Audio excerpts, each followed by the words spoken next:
I love my party, but recently you have failed America and our constitutional republic. I understand that the deck is stacked against you with the Democrats in control of most of our government under Joe Biden, but there is a clear and present danger to our great country that I call no less than treason.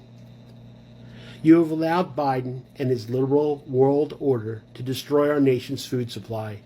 Our borders are open and have allowed many illegals and terrorists into our country. That includes Chinese nationalists that are down in Mexico and South America. I am already certain they are here and ready to strike when Russia and China prepare to attack. Biden continues to push buttons to instigate a war because he does not care for America or its citizens. His affiliations with the New World Order already make it clear that the world only needs 5 million people to keep them comfortable. Biden sent our Federal Reserve fuel for the military to China. Is this treason? The government is making our soldiers take a vaccine that we know is dangerous and has kicked out many soldiers who would not comply. Who would want to serve this government anyway? This young generation does not want to serve this government, and I don't blame them. I'm ashamed of our government and do not trust our government any longer. To be honest, I feel most of America feels the same way I do. In addition, you have allowed this president to send billions and billions of American dollars over to the Ukraine. And I feel certain that the Ukrainian people probably will never see most of this money. In the meantime, Americans pay huge prices at the pump and grocery stores, with a famine looming in the near future. Do you even have a plan to help keep America fed during this famine? We are living in dangerous times. These days are the most terrifying I have ever experienced in my life. You leaders have failed us.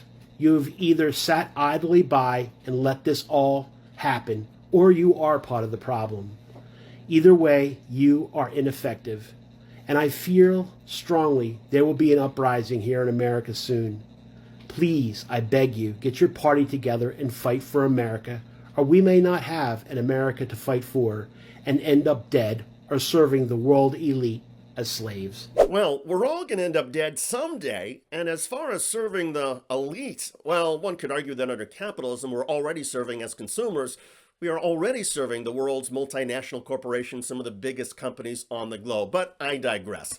That was a Republican TikToker named Brewer Bob. He is clearly unnerved by the misinformation bubble he has squarely placed himself inside. On Ukraine, for example, it's actually Congress that has to allocate and vote the money for Ukraine. It's not like President Biden could just grab the money and people go along with it. And oh, by the way, the money in the military that Congress has been allocating is being seen by the Ukrainian people, as evidenced by the Ukrainian military pushing out some of those Russian troops, and so many Russian soldiers, in fact, now in full retreat.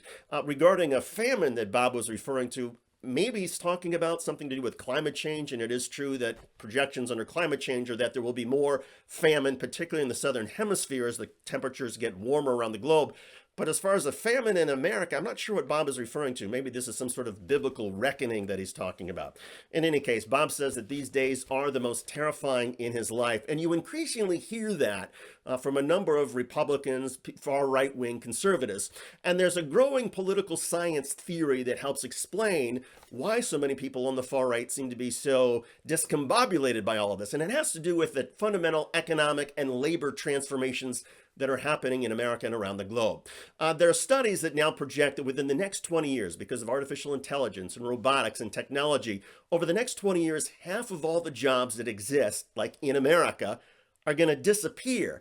And the jobs that will replace them, we don't even have names for a lot of these. So you can imagine the economic and the turmoil that's caused by this transformation for so many communities, for so many people that have to be retrained. And it's causing, obviously, a lot of uncertainty for so many folks.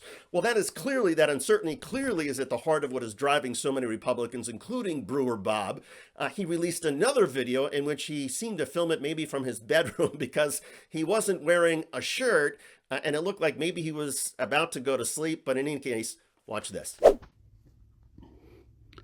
Good evening, America. Good evening, Republicans, conservatives. Good evening, our government.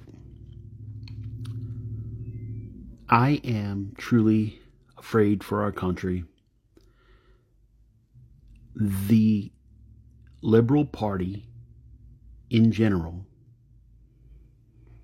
is becoming more and more anti-American. The current government we have supports this idea of the New World Order that is all about elitists controlling the world, and the rest of us are slaves. I'm kind of an old fat guy. I'm not going to go run in the streets, but I do support my brothers and sisters who support the Constitution of the United States of America and will defend this country and our rights and the Constitution. My prayers go out to all those we're going to lose defending themselves from their rights being stolen from our government and from the Liberal Party. So there you have Brewer Bob on TikTok. He's clearly very anxious about what he's feeling with everything that he's trying to sort of process and take in. And even if he doesn't have the education or the sophistication to understand some of the economic transformations, for him, of course, it's far easier to blame all of the upheavals in American society on those immigrants or on the liberals or the Liberal Party or people who want to take away constitutional rights and freedoms. Never mind, of course, that the biggest freedoms that are being taken away right now are women's rights, and those are being taken away, of course, by Supreme Court justices who were sent to the bench by conservative presidents. You could also make an argument that the other constitutional freedoms that are under fire right now have to do with the 4th and 14th Amendment constitutional rights, which are constantly under fire by law enforcement, which is typically supported by conservatives and the right. But the fact of the matter is that there's a lot of people like Bob who are out there, and the question is, what can we as a society, what can we do as an American community do to try to help these people who have such mental health issues and anxieties about what they're seeing around them? And I'm not sure there's a solution. Maybe it's pour more money into mental health resources. Maybe it's help boost education so that more people are not as misinformed. I don't know what the solution is, but I think it's going to get worse before it gets better. And maybe all we can really do is keep plugging along and keep accounting for the fact that there are a lot of people out there who are frightened. And maybe we somehow be empathetic or sympathetic to the fact that they're frightened while trying to help them understand that what they're frightened about may actually be a little bit different than what they think. In any case, I'm David Shuster. Thanks for joining us. Tell me what you think in the comment section.